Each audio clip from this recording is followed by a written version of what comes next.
Hi everyone, welcome to my channel. This is Mr. Cervone. Today in lesson 89, we will be learning about area and circumference of parts of a circle. So according to the do now, we have a pizza of radius 4 inches as shown in the figure to the right. If the measure of angle AOB is 90 degrees, then A, what is the area of the portion of the pizza with pepperoni topping? And B, how long is the crust along the pepperoni slice?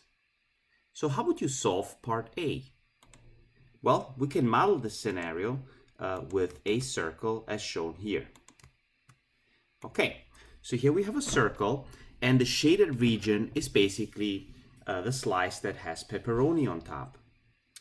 So what we want to find for part A is the area of that shaded region.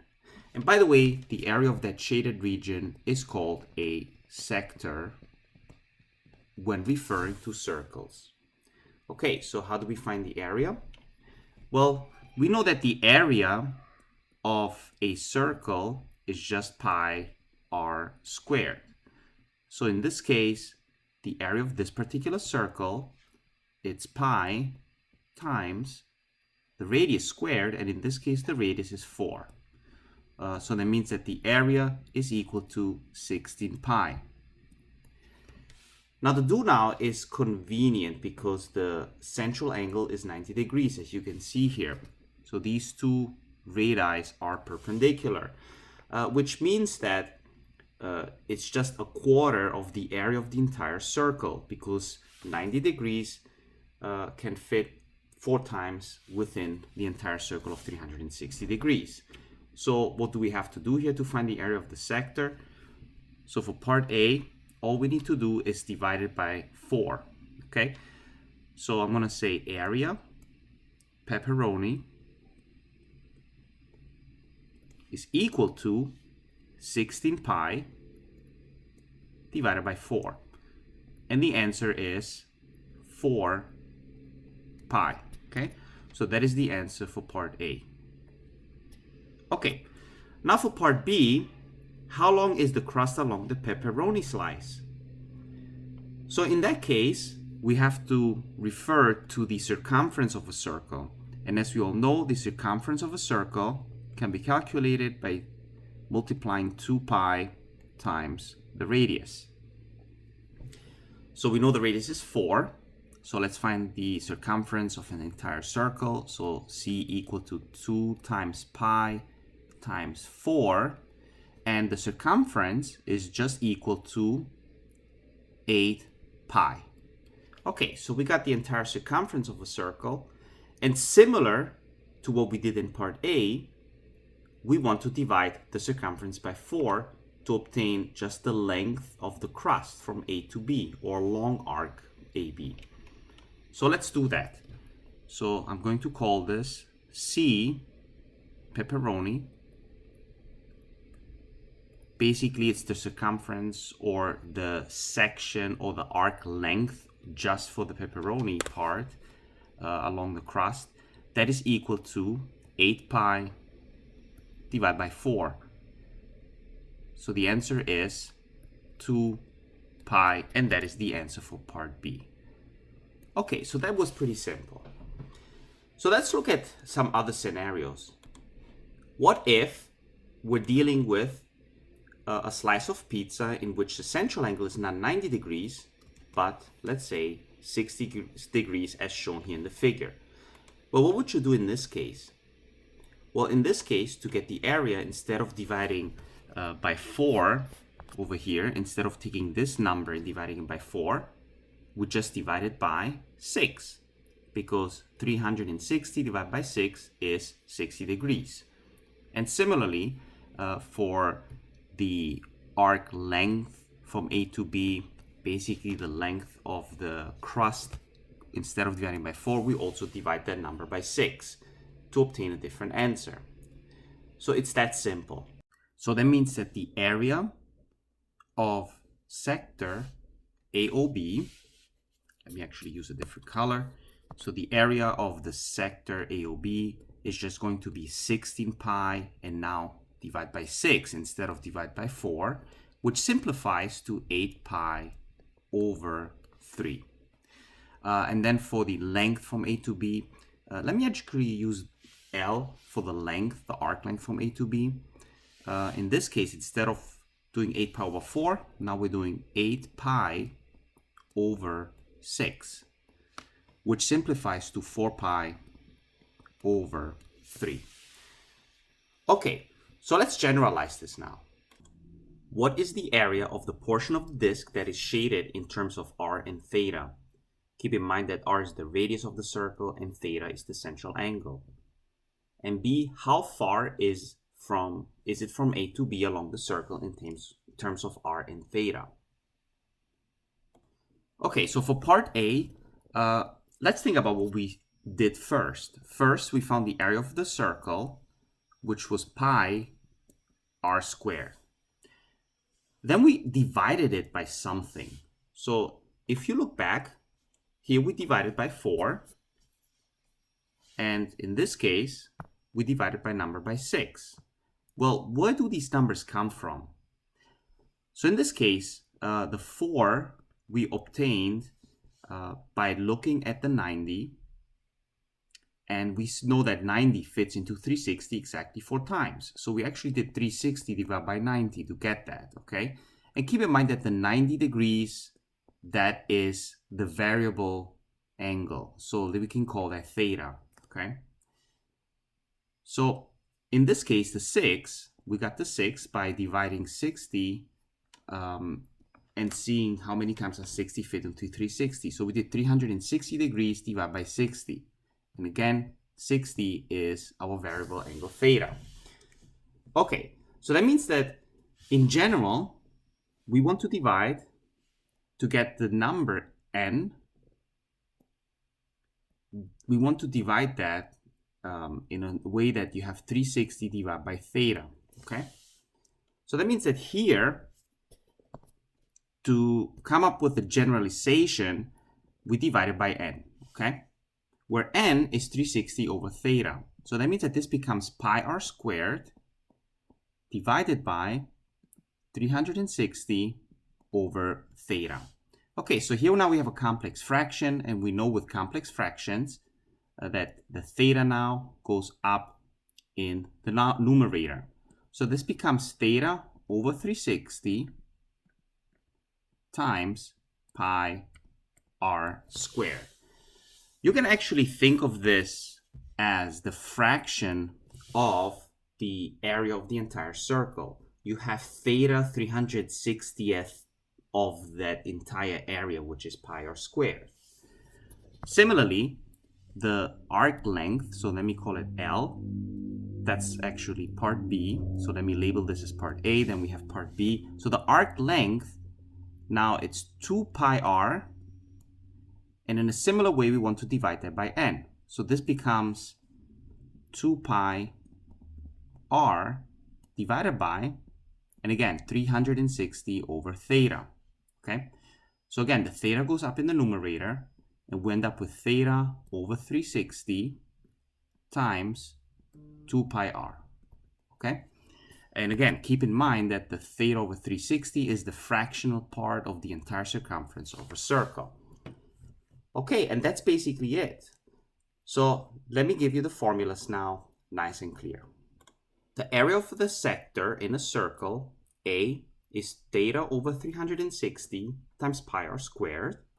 And the arc length of a sector in a circle is theta over 360 times 2 pi r. So this is something I would like you to write in your notes, okay? Okay, so let's look at the practice problem now. So let's say you have the following. Given that the measure of angle AOB is 90 degrees and OA is 8, okay? By OA 8, we mean the radius here. So this is 8 and this is 8, okay? How would you find the length of arc AB? How would you find the area of the sector AOB? And what's the area of the shaded region? So at this point, I would recommend to pause the video and try this out on your own. Okay, so let's go over part A. So we know that the central angle is 90 degrees So to find the arc length, so I'm going to call it L sub AB, arc AB. So that's the arc length for arc AB. We know that the formula is equal to theta over 360 times 2 pi r. Okay, we basically have everything already, so all we need to do is just substitute the values here. So theta is 90 degrees over 360 degrees times 2 pi, and the radius is 8. Okay, so that means that the arc length will be 4 pi if you multiply everything out and simplify everything. Okay, so that is the answer for part A. Okay, so for part B, what is the area of sector AOB? Okay, so part B, again, we apply the formula. So the area of sector AOB is equal to, again, theta over 360 times pi r squared. Okay, so we know that theta in this case is 90 degrees. So we divide that by 360 degrees, multiplied with pi and the radius of 8, and square the radius. Okay, so the area here of sector AOB simplifies to 16 pi. And that is the answer for part B. So let me highlight this. Okay. And finally, for part C, we want to find the area of the shaded region. Okay.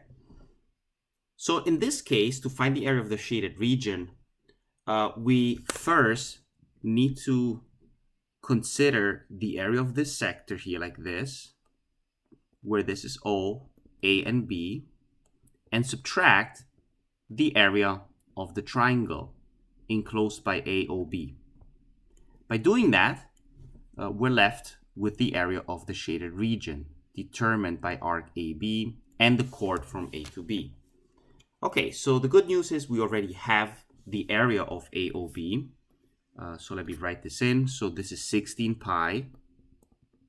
Okay, so that's the area of the sector AOB. And now we have to find the area of triangle AOB. Okay, so how do we find the area of triangle AOB? Well, that's a right triangle. This is 8 and this is 8.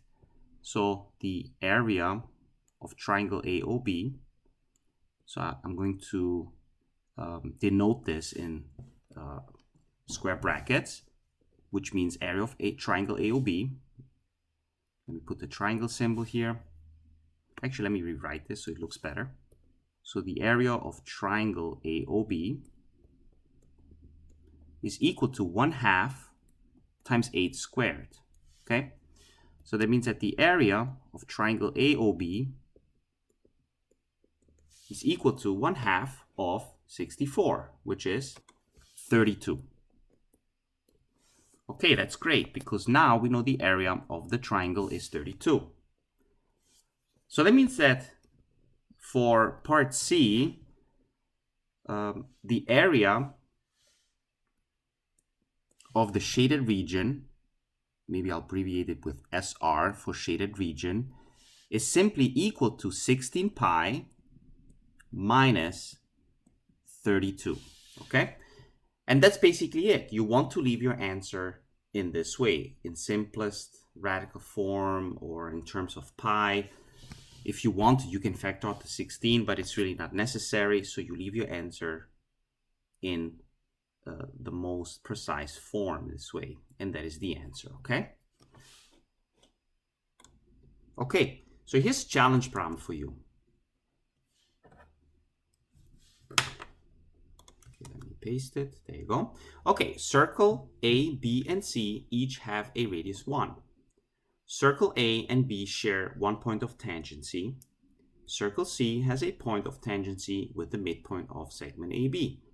What is the area inside circle C but outside circle A and circle B? At this point, I recommend to pause the video, try to sketch out the problem, and then we'll resume in a bit. So the most important thing when you look at challenge problem like this is to draw a nice accurate diagram as shown here. Again, circle A and B they're actually, they share a point of tangency. I just called it point M. And there's a circle C that goes through that point M, which is considered the midpoint of segment AB, okay? So you can actually draw a segment from A to B here like this, and M is the midpoint such that these two are congruent. Okay, so we can already see that circle A and B have the same radius.